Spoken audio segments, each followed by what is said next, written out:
공인중개사에서 부동산학 개론과 세법을 강의하는 강양구입니다. 네, 안녕하세요. 민법과 중개사법 강의하는 민지영의 지팡이 김하연 강사입니다. 우리가 네. 학원에서 강의를 하다 보면 예, 이 야간반에 계신 분들이 예, 실은 좀 많이 안타깝죠. 예, 학원 커리가 7시에서부터 10시까지고 그럼 이분들이 10시에 마치고 댁에 가면 11시. 예. 좀 샤워하고 뭐 준비하고 나면 그냥 11시 반 12시죠. 언제 복습하고 그렇게 해서 어떻게 1년만 합격합니까? 예. 그래서 우리가 오늘 준비한 게 직장인, 육아맘 등 시간이 별로 없는데 이 시험을 공부하시는 분들 그분을 위한 합격 전략을 소개시켜줘 갑니다. 아, 좋습니다. 예, 그럼 기본적으로 예, 우리가 앞서 올려놓은 유튜브가 있잖아요. 예, 예. 어떤 거죠, 제목이? 우리 같이 이야기한 게 음, 기본서를 꼭 봐야 되는가 음. 그 얘기한 내용이 있습니다. 한번 참고로 보시면 좋을 것 같아요. 그렇죠. 그 유튜브를 일단 먼저 한번 보시기 바랍니다. 예, 그러니까 여러분 생각에 기본서를 꼭 봐야 되느냐 아니면 간단하게 정리되어 있는 요약지만 봐도 충분하냐 이런 부분과 좀 문제를 풀어봐야 되는데 어떤 문제가 좋을까? 예상 문제라는 게 좋을까? 아니면 기출 문제라는 게 좋을까? 그런 부분에 대해서 영상을 올려놨으니까 그 강의를 먼저 보시고 다시 오시면 훨씬 더 효과적일 것이고 그렇게 한다면 아, 단기간에 나도 이렇게 정리해 들어가면 합격할 수 있겠구나라는 생각이 드실 겁니다. 예. 하루에 투자하는 시간은 어느 정도 하셔야 될 것 같습니까? 이분들을 대상으로 했을 때. 이분들은 아마 공부할 시간이 하루에 주말을 빼고 평일에 2-3시간이면 엄청 많이 하지 않을까 싶은데요. 그렇죠. 2-3시간 예. 참 힘들 겁니다. 예. 그래서 좀 효율적이고 보다 짧은 강의, 음. 임팩트 있는 강의 그게 필요할 것 같습니다. 좋죠. 그럼 이 부분은 어떻게 진행하십니까? 그래서 이제 여러분 유튜브 많이 보시죠? 유튜브 뭐 지하철 운전할 때 들을 수 있잖아요. 그래서 제 유튜브 채널이 김하인 쌤의 부동산 부투칠성입니다. 여기 들어오시면 채널 목록이 있거든요. 이름 좋네요. 아, 예. 부동산의 길잡이.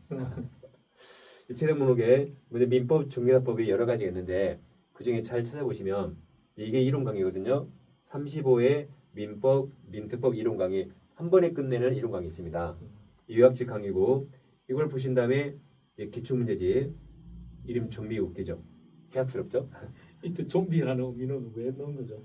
기출문제는 나온 게 또 나오고 또 나오고 계속 또 나오니까 좀비처럼 계속 나오잖아요. 그래서 만든 겁니다. 이것 두 개 기본으로 민법도 그런가요? 민법도 나왔던 기출문제 계속 나옵니까? 예, 계속 나오고 있습니다. 근데 보통 민법 같은 경우는 10년간 최근 10년치 기출문제를 보면 예. 실제 시험에서 몇 퍼센트 정도가 나옵니까? 이번 34회 때 정답 지문이 80% 이상 그대로 나왔습니다. 그래서 그럼 결론은 기출문제만 보면 합격한다는 거죠, 그죠? 결론도 그렇지 않습니까? 마찬가지입니다. 결론은 34회 시험을 보면 네. 40문제 중에 네. 기존 시험 범위를 벗어난 게 딱 2문제. 아, 두 문제요? 2문제는 완전히 벗어났습니다. 금융 쪽인데. 그럼 38문제는 기존 범주 안에서 동일하게 출제되었는데 단 특징이 시간이 많이 걸리게끔 예. 시간이 많이 소요되게끔 출제를 하는 바람에 수험생분들 입장에서는 답 찾는데 시간이 많이 걸렸다는 거죠. 아. 그러면 결론 여러분들이 합격하는 방법은 그 시간을 단축시키는 방법입니다. 예. 그래서 막상 강의를 해보면 수험생들은 그런 얘기를 많이 합니다. 시간이 부족해서 합격 못했다. 예. 그런데 우리가 초딩 때부터 대학 때까지 우리가 많은 시험을 보면서 시간이 널널하게 여유가 있었던 시험이 있었나요? 거의 없었던 것 같습니다. 그렇죠. 초등학교 빼고. 그렇죠. 그러니까 이게 시험이라고 하는 거는 시험의 규칙 중에 한 가지가 시간이지 않습니까? 예. 제한된 제한된 시간 내에 점수를 받으세요라는 건데 그 규칙을 문제 삼는 것은 그건 말이 안 되는 거죠. 예, 그렇죠. 그럼 축구를 45분 하지 말고 한 500분 하는 거죠. 600분 하거나. 예. 자, 그러니까 그러면 짧은 시간에 정해진 시간에 정답을 찾으려면 이런 철저하게 직관적으로 학습하셔야 됩니다. 예. 아, 그래야 직관적. 좋은 답 말이네요. 찾는 게 편하실 겁니다. 직관적 본능적 같은 말입니까? 아, 그렇죠. 아, 그러니까 느낌. 예. 느낌으로 빨리 답을 찾아야. 근데 대신에 그 느낌이라든지 직관적인 것을 파악하는 데까지 시간이 걸리겠죠. 트레이닝이에요. 그렇죠. 그러면 그걸 1년, 2년 이렇게 해서는 안 되니까 짧은 시간에 그걸 파악을 하려면 예. 여러분들 거기에 맞는 학습을 해야 된다는 얘기죠. 예. 그럼 이렇게 이론이 정리가 되고 나면 이제 어떻게 마무리합니까? 그래서 이제 민법 기본 이론 기출 특강 있죠. 중개사법도 이게 한 번에 끝내는 이론 강의 있습니다. 한 번으로 됩니다. 그럼 이런 내용들이 네. 쌤 유튜브에 다 올라가 있다는 네, 얘기죠. 재생 목록에 이게 다 있습니다. 예. 그리고 이게 아주 짧은 요약기간이거든요. 음, 이게 70강인데 아주 짧아요. 이것만 보셔도 충분히 합격합니다. 그래서 한번 재생 목록에서 이건 검색해 보시고 자기 시간에 맞게 짧게 합격하실 분 한번 보시면 좋을 것 같아요. 그럼 개론은 어떻게 할까요? 개론도 같은 의미인데. 아 예. 자, 개론도 유튜브를 한번 보시면, 자, 유튜브에 네, 마지막에 이렇게 진행합니다. 백선 쪽집게. 제일 중요한 거 아니죠? 네. 그리고 자, 부동산학 개론도 세법과 함께 유튜브에서 여러분들이 한번 검색을 해보시기 바랍니다. 검색을 하시면 재생 목록이 이렇게 나올 겁니다. 그래서 거기에 보면 이제 가장 강조하는 게 강량구는 키워드입니다. 그래서 키워드를 통해서 정답 찾기인데, 이것은 앞서 말씀드렸듯이 직관적으로 정답을 찾으려면 키워드를 기억하시면 되겠죠.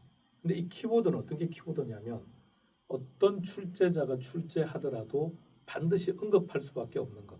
자, 그게 키워드입니다. 그래서 그것을 통해서 빠른 시간 답을 찾을 수 있도록 연습하셔야 되고, 그리고요, 계산 문제가 작년 기준으로 10문제 나왔습니다. 오. 기본적으로 개론은 이제 계산 문제가 9문제, 10문제는 이제 정착이 된 거거든요. 네. 계속 이렇게 나오니까. 근데 이제 계산 문제를 포기하면 합격할 수 있느냐? 물론 포기하면 합격할 수 있습니다. 10문제 다 틀리면 30문제가 있으니까 30문제에서 맞추면 되죠. 그런데 이 개론이라는 과목의 특성이 이론이 먼저 나오고 이 이론을 계량화시켜서 계산이 나온 게 아니라, 원래 개론에서 다루는 내용들의 90%는 전부 다 이 계량적 개념으로 나와요. 전 논문이 발표될 때. 네. 전부 다 계량적으로 나왔는데 일반 대중들에게 설명을 하려고 하니까 이 활자로 바꾸면서 이론화된 거죠. 아. 따라서 개론은 계산 문제를 잘하는 분들은 네. 무조건 개론을 잘하게 돼 있습니다. 아. 그래서 계산 문제를 잘하시는 분들은 대체로 개론적 마인드가 좋으신 분들이라서 결론은 개론이 고득점이 나와요. 그래서 여러분 계산 문제 반드시 하셔야 됩니다. 그리고 계산 문제는 말입니다. 수학적인 지식은 단 1%도 필요 없습니다. 아 정말요? 예, 전혀 필요 수학 없습니다. 잘하는 사람이 잘한 거 아닙니까? 전혀 관계 없습니다. 아. 예, 그래서 오히려 그냥 계산 문제는 전형적인 스타일의 문제들을 암기하고, 아. 그 암기된 계산 문제를 가지고 다른 계산 문제를 반복해서 보시고, 여기서 막 기출 문제를 강조했었는데 이 계산 문제도 기출 문제만 보면 돼요. 아. 예상 문제 다 필요 없습니다. 우리 학교 다닐 때 수학 외워서 푼 적이 있었거든요. 그렇죠. 그렇게 하는 거죠. 그런 겁니까? 예. 그럼 누구나 맞출 수 있겠네요. 그렇죠. 대신 그걸 잘 설명해야겠네요. 그렇죠. 대신에 많이 반복해야죠. 네. 반복. 아주 숙달시키면 됩니다. 그리고 당연히 기출 문제는 앞서 우리 민법 선생님께서 말씀하신 것처럼 그냥 모든 시험의 바이블입니다. 이거는 공인중개사의 바이블이 아니죠. 네. 모든 시험의 바이블이 기출 문제입니다. 그래서 이런 내용들을 가지고 여러분들이 정리해 가시면 원하는 시간 내에, 여러분들이 원하는 시간은 2년, 3년 아니죠. 1년이죠. 단기간에 끝냅시다. 그리고 시험을 준비하는 기간이 우리도 다 부시 공부했던 사람들이지 네. 않습니까? 이게 수험 기간이 길어지면 마음이 황폐화되죠. 자존감도 떨어지고 네. 이런 문제가 생기기 때문에 어떤 시험이든 시험은 그냥 단기간에 끝내는 게 제일 좋은 것 같아요. 그래서 맞습니다. 꼭 알아야만 답을 찾는 건 아니지 않습니까? 네. 5개 지문 중에 극단적으로 한 개만 알아도 네. 정답 찾을 수도 있는 거니까요. 네. 예. 그래서 저는 이 직장인 유감함들이 항상 시간이 부족해요. 음, 그만하지 마시고 당장 여기 검색해 보세요. 음. 짧은 강의로 쉽게 합격할 수 있습니다. 그래서 더 이상 시간 없다 이 말 하지 않았으면 좋겠어요. 맞는 얘기입니다. 꾸준함, 그 꾸준함이라는 게 여러분들을 합격으로 인도할 겁니다. 매일 2시간씩 꾸준히 하면 합격할 수 있습니다. 충분합니다. 자 그럼 그리고 오늘 또 좋은 이야기 나눠봤는데요. 네. 다음 마지막으로 시간에 네. 다음 시간에 또 다른 이슈를 가지고 또 한번 만나 뵙도록 하겠습니다. 아무튼 여러분 고민들을 항상 우리들이 같이 나눠보겠습니다. 자 그럼 화이팅 하세요. 화이팅입니다.